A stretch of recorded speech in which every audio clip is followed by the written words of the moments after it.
worried because I'm kind of the, I think I'm the first PowerPoint guy. I'm the first PowerPoint jockey. Don't think that's because of my Microsoft background. It's because of my terrible memory.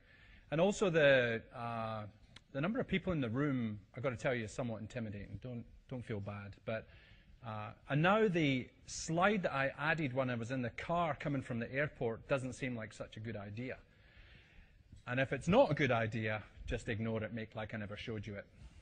Remember that. So let me see if I can make this thing work. So what I'm going to do is I'm going to spend 35 minutes talking to you about personalization. There couldn't be potentially a drier topic for me to cover than personalization. So let's try and make it a bit zingy and interactive if we can. I've asked if we can have some controversial tweets. I don't really care what you say, just tweet. Be controversial. Tell me to shut up. Tell me I've got a funny accent. It's Scottish, by the way. It's not Irish. And then do what you need to do. Look, there's three kind of key reasons why I think you should care about personalization right now. One is that the people, the humans on the other side of the browser are changing. I'm going to talk a bit about some ABS, some Australian Bureau of Statistics data that came out just a few weeks back that clearly demonstrates that the nature of the people on the other side of the browser are changing.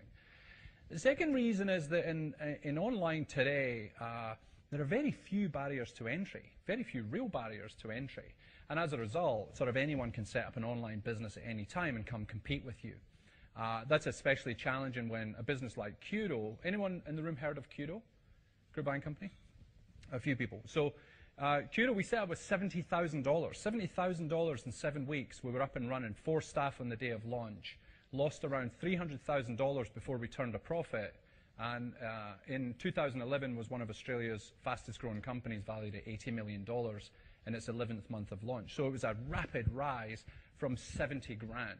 That's European car money to go set up a competitor to your business. So barriers to entry is a reason why I think you should care about personalization.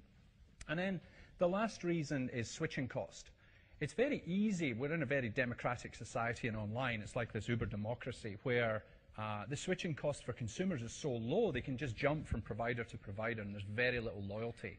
And I think personalization helps with that. The last reason is personalization has never been easier.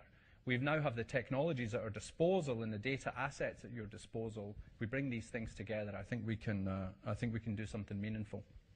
Now, there's always a question: forward or back?